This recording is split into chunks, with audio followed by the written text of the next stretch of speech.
Welcome into the Eric Zane Show podcast, a daily show where I discuss news, nonsense, and my personal adventures.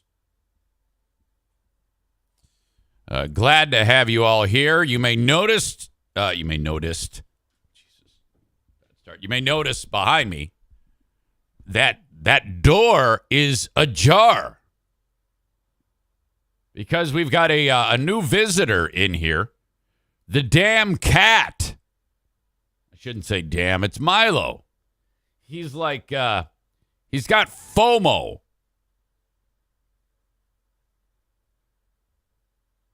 And, he knows Daisy's not here anymore because of her passing. And he is not concerned with these two knuckleheads. So I'm sitting here getting ready, and then I hear him meowing at the door, and I'm like, well, that has never, ever happened in the history ever of doing this show. And so there's all sorts of a change in the landscape. Because, first of all, O'Neill is still flat out depressed. Benny, I think, was intimidated by Daisy being kind of a badass.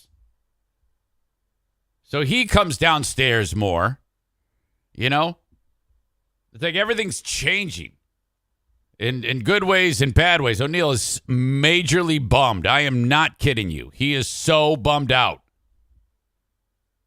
He's really feeling it.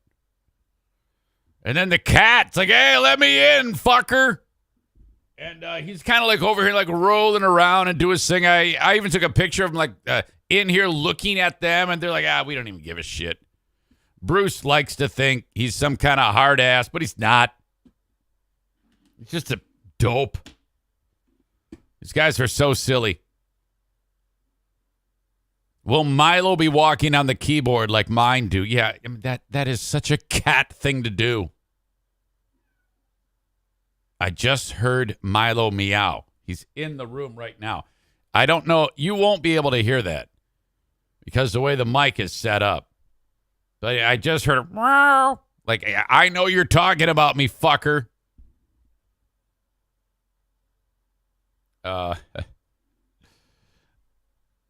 Megan says if Milo isn't rubbing his butt in Eric's face, it'll be disappointing, or I'll be disappointed. Well, no. Another great weekend. Busy as usual.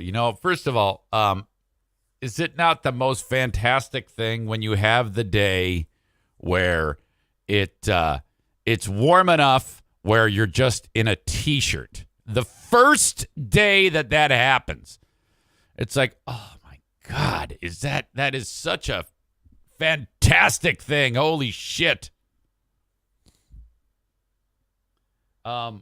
Walked outside and I was like, oh yes. And the weeds are already trying to overtake the home. It's remarkable how much it just boom. They're everywhere already. So I'm already pulling weeds and putting down the weed killer, the fertilizer, and all sorts of shit. It's like, here we go right away. When it's the first day where it's something spectacular in terms of weather, you're right away. Your time is divvied up in, it's kind of like if you want to play, you got to pay. It's like, fuck. It's so strange. The season that you don't want to go outside at all, the winter, that's the one where you don't really need to do anything. I go outside and I'm like, fuck, I got to rake up all these fucking leaves. Because the amount of time from when you supposedly picked up the last leaf in the fall. It's like you didn't even do anything. You got to rake all that shit up before you put the fertilizer down, or otherwise the fertilizer just falls on the dead leaves. The dead leaves on the grass kill the grass. Fuck me. And all the while I'm raking the grass, I'm like, this lawn looks like shit. How did this happen? When I moved into this house, it was like the Masters. Now it's just a pile of shit.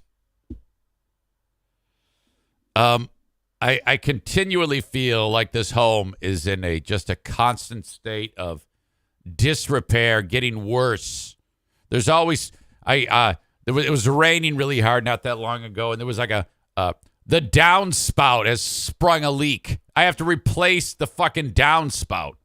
And then you know how it goes into like the gutter comes down and then it goes into like that black hose. I think it's called tile. And then the water leaves, the outside of the house and goes away to some magical place. I don't know where the fuck it is. There's the tile's busted. I gotta dig down below, cut it, and put a new piece of tile and hook it onto the downspout. It's like, how the fuck does that even happen? I think it's a new roof in my future. It's like, fuck, I might as well just buy a new house. I love this house. I don't want to go anywhere. Sam the Jew says, how old is your house? I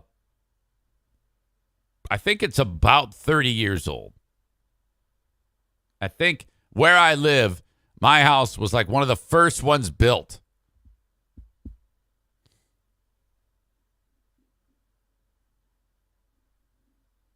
Megan says, your house is 30 years old?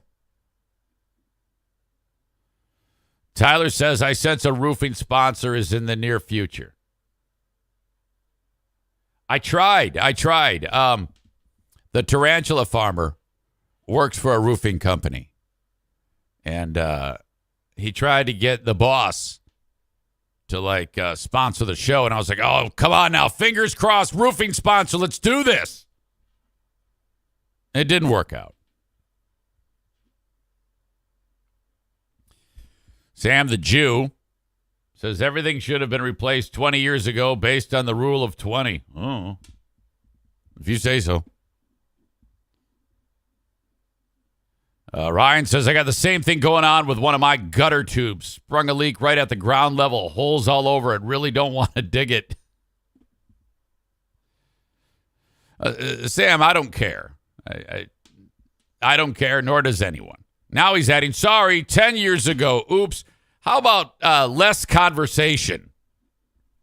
How about enjoy the show and quit making me worry more about shit that needs to be replaced? What are you doing? My God. I hope you enjoyed your Ramadan or whatever it is you celebrate. We had Easter at the house yesterday. Okay, let's talk the most important thing, the food. You got to go old school. You got to go a spiral ham. Now, it's foolproof. I mean, it's already cooked. You could just cut it out of the plastic and just start ripping hunks off of it. But you want a hot meal, Just throw that shit in the oven.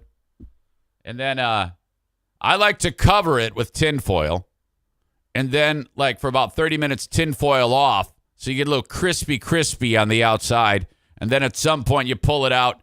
And then you, put the, what's that shit called? Glaze, sauce, I don't know. The sugary shit on the outside. Like a honey-baked ham almost, but it's not. I don't know how they make any money at Meijer. Because this spiral ham,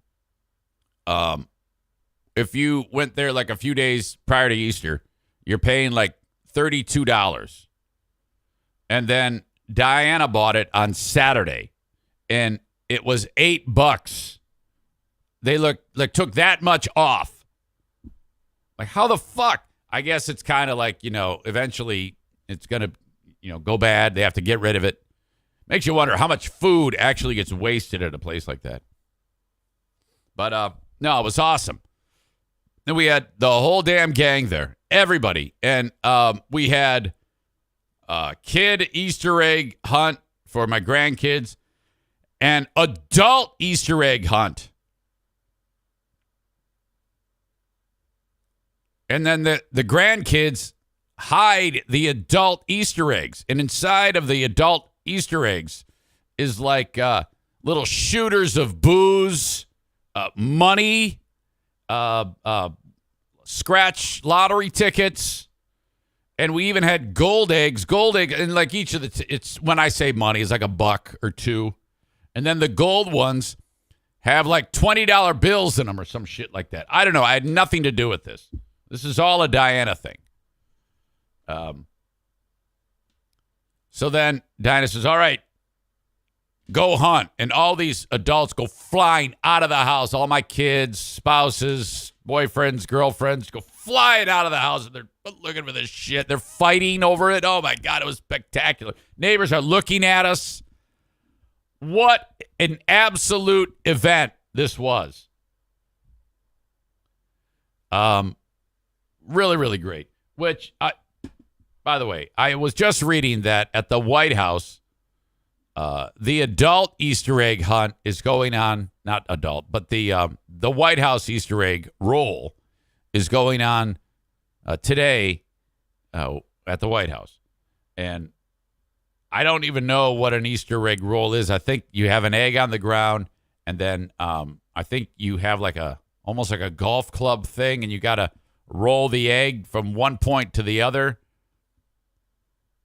And, you know, in my mind, I picture this to be like a 3-minute thing where you got like 5 kids. President comes out, says, how you doing? He says, Merry Christmas or something like that. And then they roll the things, and then that's it. But no, this is a major deal. And I think this is like the first time they've been able to do it in a little while because of COVID. And they were talking about this on the Today Show today.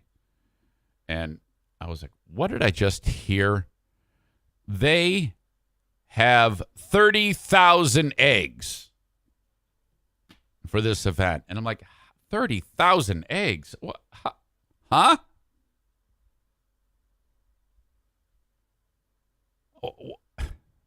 How many people are doing this? Is this inside of a stadium? What the fuck? 30,000 divided by 12 is 2,500 dozen eggs.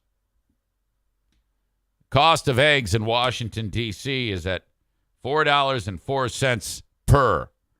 So we all just spent, of our money, tax dollars, $10,100 on eggs. That's the dumbest thing I've ever heard. If I were the president, I would cut corners. I would do flat out like redlining. The day I took office, I would redline all the ridiculous things that we spend money on. The stupid flyovers for the football games, anything that has costs. So, and I would need to see dollar amounts estimated for every single one of those. Okay. And then I would redline them all and then add up the dollar amount. And then when it adds up to like $15 billion of wasteful spending of stupid things, I would then do something productive with that money. God knows what. It would be something like feeding hungry people, something to do with ending poverty, or I don't know, money back to the old folks. Fucking tax benefits for you. Fucking hey, $10,100 for eggs. All right. This weekend at Bosco's Pub.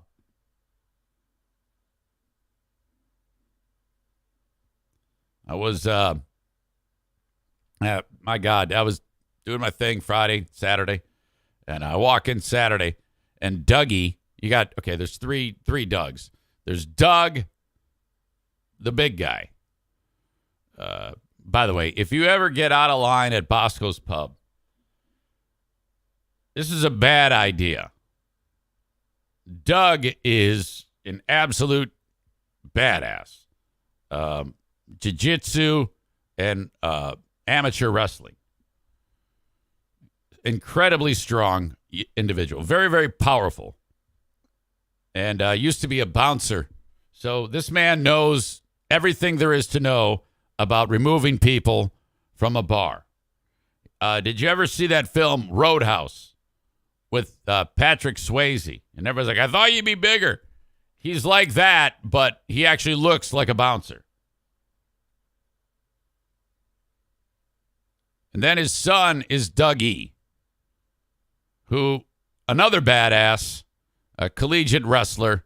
And, I don't want to be in the room when the wires touch with Dougie. I am like, I got to work very, very hard to make sure that I always stay on this young man's good side. Okay? And I am. And it needs to stay that way. There's also Douglas III. That's Dougie's son. Well, anyway, Dougie, you may have seen this. I posted it on my social media. First of all, he comes, I walk up to him Saturday. He goes, yeah, I busted my ass. I go, what the fuck happened?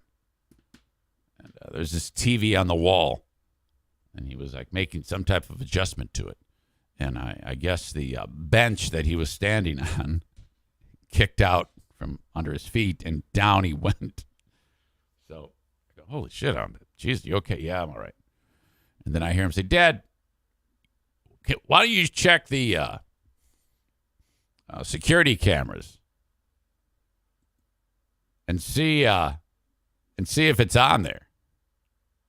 It is.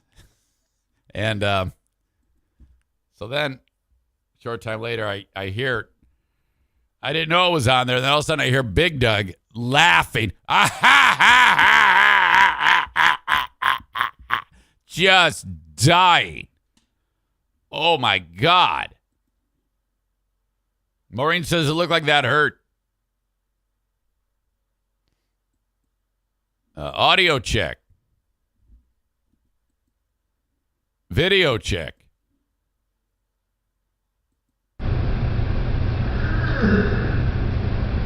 Okay, so here he is, upper left. This is the bench that's going to fly out. When he's stepping off of it, I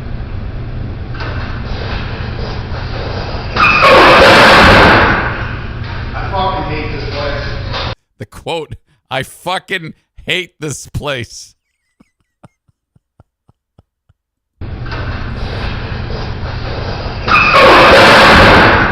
Oh. I fucking hate this place. What's the matter? You hear Big Doug, what's the matter? No worse for wear. He did hit his head. He said his hip was hurting more than anything, but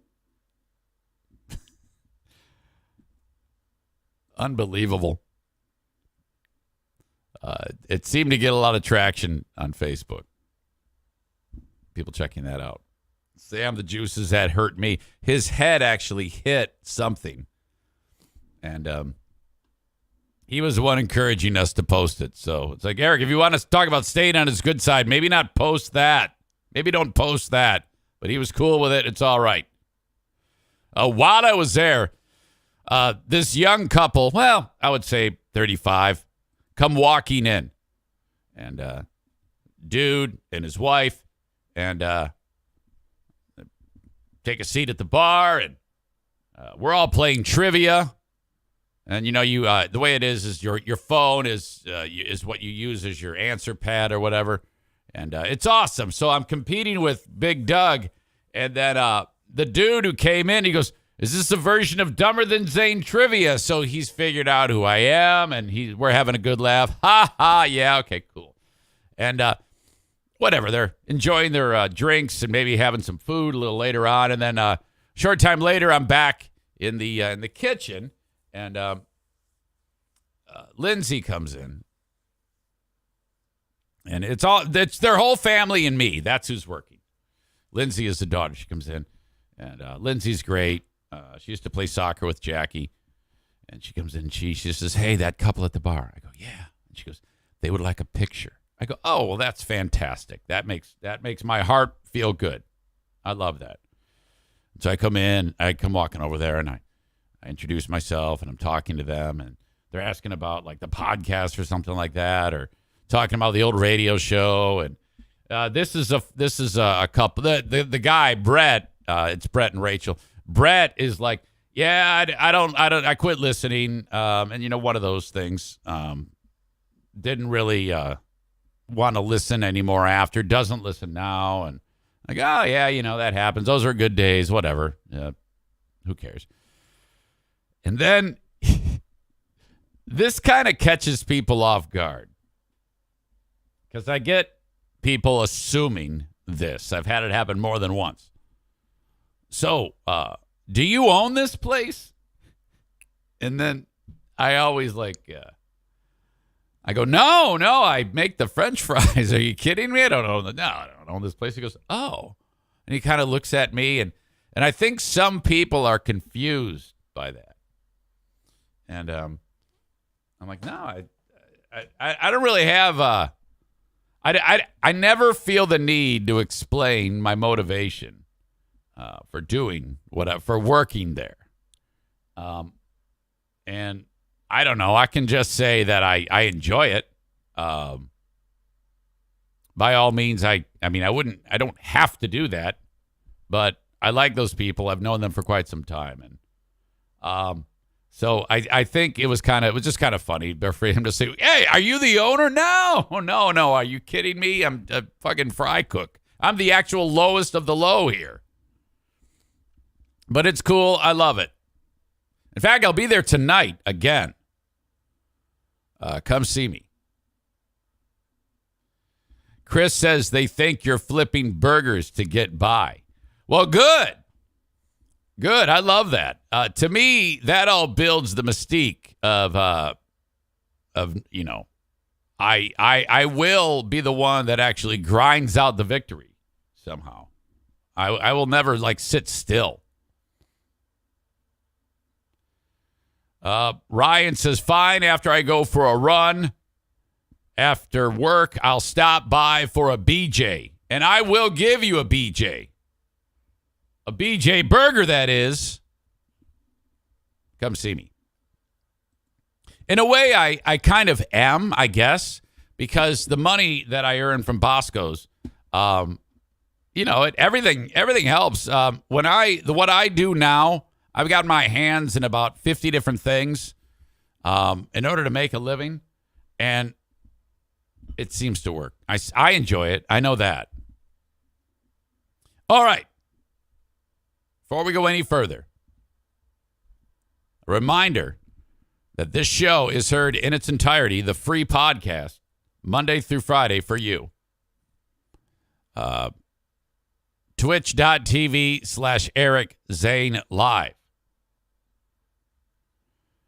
For those of you that are enjoying the show right now on Facebook, Twitter, and YouTube, I'm going to send you on your way. Make it a point, even right now, if you want to get the rest of the show, to either download the Twitch app, TWITCH, and after you do that, search Eric Zane Live, and there I am. Make yourself a little username. You can contribute on the chat, and that's the home of the full free podcast, twitch.tv/Eric Zane Live. As always, after the show finishes, I upload the audio, which you can get on any podcasting platform. Just search Eric Zane Show or Eric Zane Show Podcast on whatever platform that you like to listen to podcasts on. Apple Podcasts, Spotify, iHeart. I'm on all of them. And then you can subscribe to that, rate it, review it, listen to your heart's content, whatever. Send me an email if you want to chat, eric@ericzaneshow.com. Follow me on Facebook and Twitter, @Eric Zane fan page on Facebook, @Eric Zane Show on Twitter, and the YouTube page, Eric Zane Show. I know that's a lot. It's all on my website, ericzaneshow.com. But thanks.